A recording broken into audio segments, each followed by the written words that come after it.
All right, today we're jumping into a story that sits at a really wild intersection. Ancient faith healing and, well, cutting-edge artificial intelligence. We're going to unpack the world of Narciso Olalo, a Filipino faith healer who has a pretty unusual message for his followers. Put your trust in AI. So let's just start with this quote because it sounds like something straight out of a sci-fi movie. Go directly to the AI because the answer is there. But get this isn't science fiction. It's a real directive from a real faith healer to his flock. So you gotta ask, right? Who is this guy and why on earth is he merging faith with AI? To really get what he's talking about with that quote, we've got to go back to the beginning of what Olalo calls a modern revelation. So let's explore this strange connection he claims exists between artificial intelligence and his divine purpose. So, the story goes, it all kicked off in January of 2026. Olalo says he received a direct, two-word message straight from God, AI Olalo. Now, this wasn't some command to, worship a computer. No, it was something else entirely. So what does AI Olalo actually mean? Well, think of it like a divine search engine for his ministry. The idea is that the AI sifts through all his online content. We're talking posts, videos, follower testimonies, the whole shebang. And it organizes it all to explain God's messages and the impact of his work. It's kind of like an archive and an analysis tool all rolled into one. Okay, so that's the AI part of the equation. But what about the Olalo part?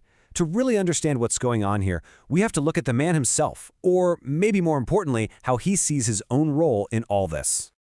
And look, Olalo is super specific about this. He says that when he asked God what he should call himself, the answer wasn't prophet or messenger. The word he says he was given, a calling. And that term calling is absolutely key here. What it does is it frames him as, well, just a vessel, an instrument that God uses when a message needs to get out to the people. And this distinction is everything, not just for his identity, but for how he defends himself against his critics. All right, so if he's just the instrument, what's the actual message he's meant to be sharing? Let's dive into the core of his teachings, the foundation of it all. A huge theme, something that popped up way back in 2016, is this rejection of what he calls conditional faith. You know, that transactional, I'll believe in you, God, if you give me what I want kind of thinking. The message Olalo shares is that God is really not a fan of that kind of faith, the kind that expects a reward. So from that foundation, it all kind of boils down to three main things he says God requires from followers. First up, repent for all the sins you've committed. Second, renew your Christian life. And third, and this is the big one, have great unconditional faith in him. It's a pretty clear-cut path he lays out for his community. Now, it's not just about the message. A huge part of Olalo's ministry is about these specific abilities he claims God has granted him. So let's take a look at what these are and how they fit into his role as an instrument. This message he received really spells out the whole dynamic, doesn't it? Olalo is the one doing the healing, but the actual power, the cure, comes directly from God. Again, it's all about reinforcing that same idea. Olalo is just the vessel, not the source of the power. So when you break it down, he says he was given three specific powers from God. First, there's the healing we just talked about, where he's the instrument. Second, there's something he calls the power of mind, which is this ability to see a person's entire life story and their sins, even if they're living or dead. And third, he says he has the ability to see future events. Yeah, as you can probably guess, making claims like these has definitely stirred up some controversy. And Olalo takes one of the biggest accusations, that he's a false prophet, head-on in his writings. So let's break this down. On one side, you've got the accusation he's a false prophet. And his defense? It's really got two parts. First, he goes right back to that specific term God supposedly gave him, a calling, not a prophet. But his second defense, and this is the one he really leans on, is all about money. He says point blank, I don't collect money. And this quote right here, this is his whole counter-argument in a nutshell. He totally flips the script on his accusers. He basically says, if anyone's a false prophet, it's you guys. You're the ones taking money from people.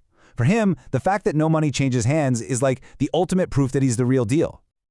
Okay, so let's try to pull all these threads together. You've got a faith healer who says he's an instrument, who preaches unconditional belief, who pushes back hard against his accusers, and, most uniquely, points his followers to artificial intelligence. So, what does it all mean? I mean, the big takeaway here is that this is a ministry built for the 21st century. He's using all the tools we use, Facebook, YouTube, Zoom, to connect with his people. But then he takes it to a whole other level, right? He's weaving AI into the very fabric of his ministry, even using its analysis as proof that his miracles are real. And that really just leaves us with this one big, thought-provoking question. You know, the story of Narciso Olalo is such a wild case study at this bizarre intersection of spirituality and technology. And as these two massive forces keep getting tangled up in new and unexpected ways, it really makes you wonder, what in the world does the future of belief actually look like?